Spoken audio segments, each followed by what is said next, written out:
Parecia que tudo ia dar certo. O Internacional começa jogando melhor do que o Atlético Goianiense e até abre o placar em um gol de Wanderson, que mais uma vez é desequilibrante pelo lado esquerdo do setor ofensivo. Mas após o gol, o jogo muda de figura e o time de Mano Menezes muda de figura. Se recua, dá espaços ao adversário e passa a perder totalmente o controle da partida, até sofrer o gol. Quem diria, de Diego Churin. O Internacional consegue mais um empate no Campeonato Brasileiro. Aumenta a sequência invicta, é verdade, mas não agrada em nada aos torcedores que estiveram aqui no estádio Beira-Rio.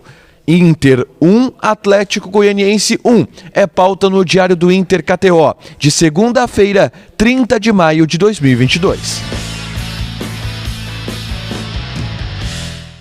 Tudo bem, gente? Obrigado pela participação aqui. Não esquece de deixar teu like, te inscrever, de ativar as notificações. Bora falar do Inter aqui no A Dupla e repercutir esse empate 1-1 contra o Atlético Goianiense. Um empate repleto de peculiaridades, um empate repleto de ocasiões especiais para que a gente possa analisar e entender um pouco o momento do Internacional, que não é bom. Se somar Campeonato Brasileiro principalmente, são 5 empates consecutivos e o Inter ficando ali na 12ª colocação, flertando com a parte de baixo da tabela, se distanciando um pouco da parte de cima da classificação.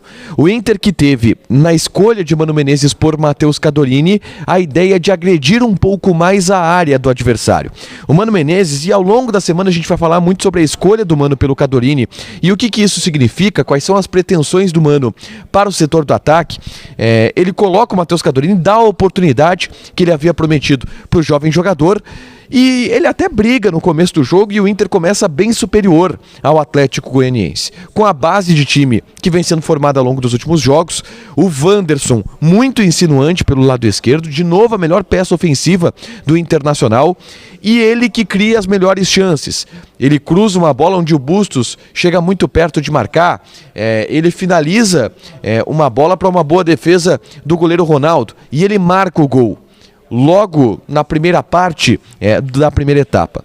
Em um contra-ataque, depois do Inter pressionar bastante, do Inter estar dominando a partida, em um contra-ataque muito bem executado pelo time de Mano. O Alan Patrick fez uma jogadaça. É verdade que talvez tenha sido a única grande participação do Alan Patrick na partida, mas ele fez uma jogadaça. Ele pega a bola no sistema defensivo, ele carrega o adversário, conduz ela e dá um belo passe para o Wanderson, que na velocidade ganha do adversário e bate de perna esquerda cruzado para abrir o placar e fazer 1-0. O grande problema é que depois de marcar o gol, o Internacional se perdeu completamente na partida. E o próprio técnico Mano Menezes admitiu que depois do Inter fazer 1-0, o Inter perdeu o controle do jogo e não conseguiu recuperar.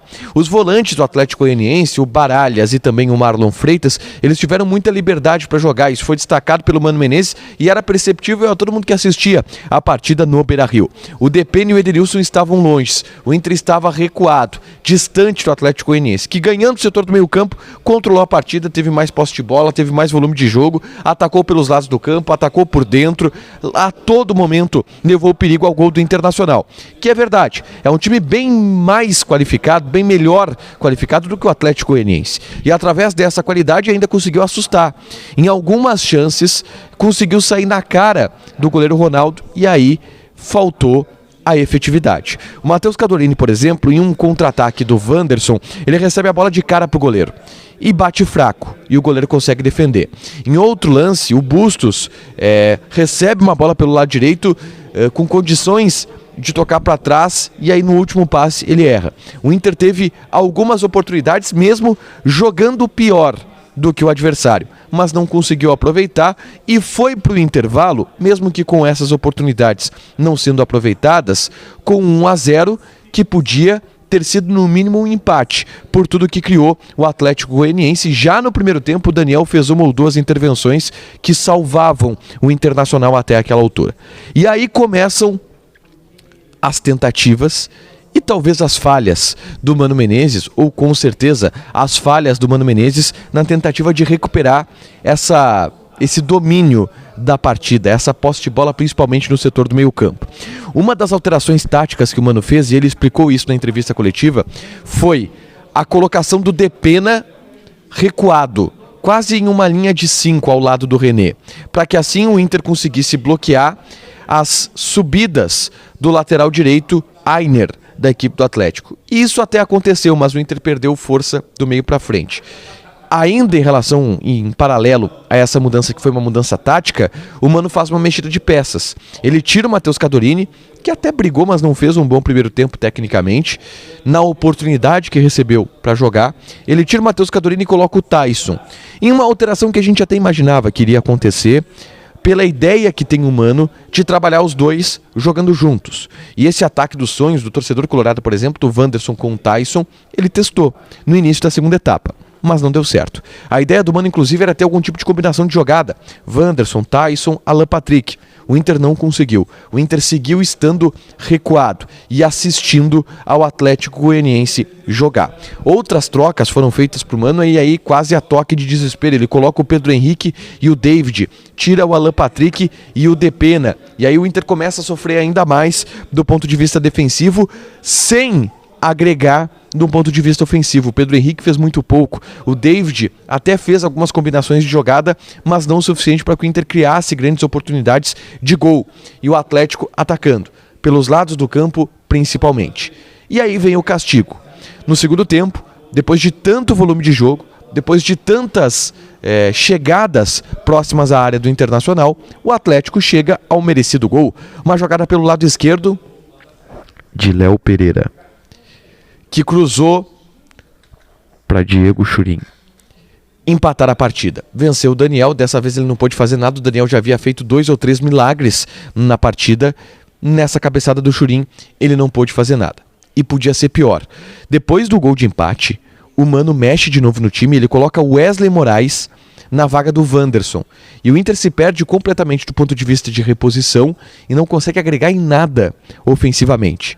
E podia ter sofrido o gol da virada. Foram algumas oportunidades do Atlético Goianiense de marcar o gol da virada. Tanto que no último lance do jogo é uma bola do Wellington Rato, onde ele chuta gol e o Léo Pereira fica indignado porque queria a bola nele, porque ele poderia fazer o segundo gol. O Bruno Mendes tirou o gol em cima da linha.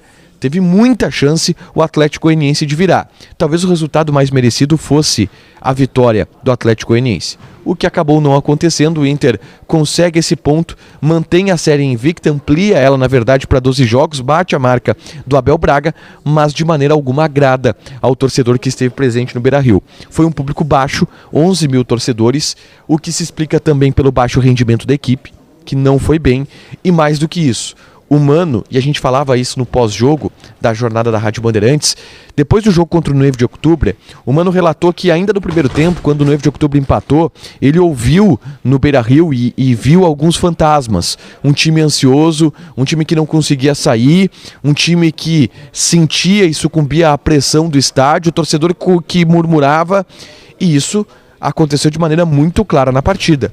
O Inter saiu de campo novamente vaiado.